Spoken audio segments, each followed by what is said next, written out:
Oke, Assalamualaikum warahmatullahi wabarakatuh. Perkenalkan, kami dari kelompok I dengan materi inovasi kimia terbaru untuk perbaikan lingkungan yang beranggotakan saya Iqbal Arsyad, Gania Indira, Jen Matea, Nibras Ramzi, Joyce Nikita.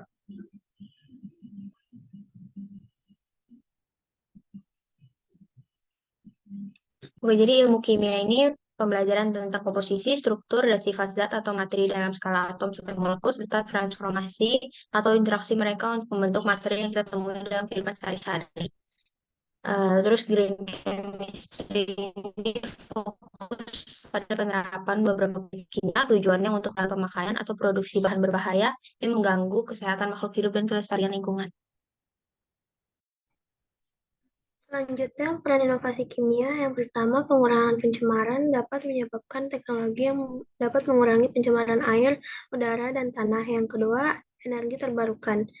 Dalam pengembangan teknologi energi terbarukan seperti sel surya, baterai, dan bahan bakar membantu mengurangi ketergantungan pada sumber energi fosil yang merusak lingkungan.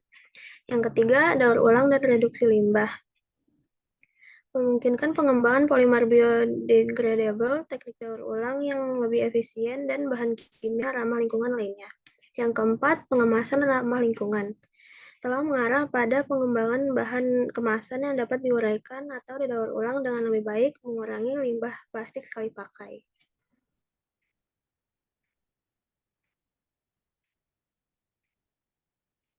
Selanjutnya, realisasi inovasi. Edible packaging. Ini terbagi menjadi dua, yaitu edible coating dan edible film. Perannya sebagai pelapis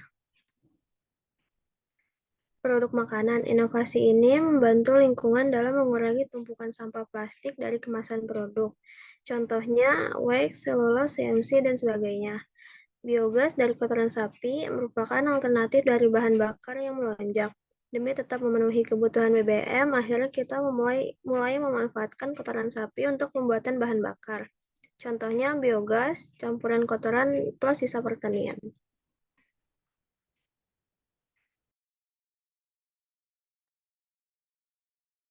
Selanjutnya ada beton CO2. Terdapat dua inovasi yang menarik di bidang ini. Yang pertama yaitu injeksi CO2 ke dalam beton, dan yang kedua itu beton yang dapat menyerap CO2. Kedua inovasi ini mengurangi emisi dari pembuatan semen yang merupakan material dari beton.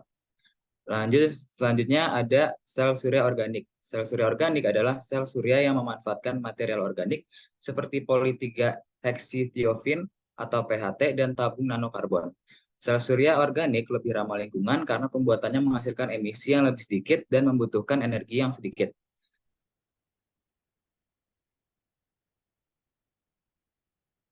Selanjutnya ada biopeptisida. Biopeptisida adalah peptisida yang berasal dari bahan alami.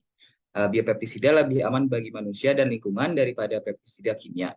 Dan mahasiswa IPB sendiri sudah punya andil dalam inovasi ini dengan membuat biopeptisida dari ekstrak bintaro.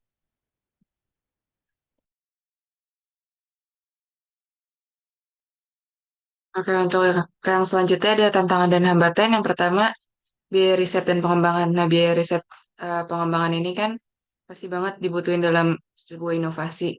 Nah, ini bisa menghambat terutama untuk perusahaan dan organisasi kecil. Yang kedua, kendala teknologi. Beberapa inovasi mungkin masih dalam tahap pengembangan dan belum siap untuk implementasi massal, atau ada kendala teknologi yang harus diatasi. Yang ketiga, kesadaran publik. Meningkatkan kesadaran publik tentang inovasi kimia bagi lingkungan merupakan tantangan.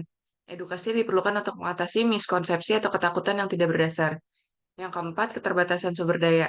Di beberapa daerah, keterbatasan sumber daya seperti air bersih, energi, dapat menghambat penerapan inovasi kimia yang membutuhkan konsumsi sumber daya yang signifikan. Selanjutnya, yang terakhir ada masalah keamanan. Beberapa inovasi kimia melibatkan bahan-bahan berpotensi berbahaya sehingga keamanan menjadi perhatian utama. Mungkin segitu yang bisa kelompok kami sampaikan. Terima kasih.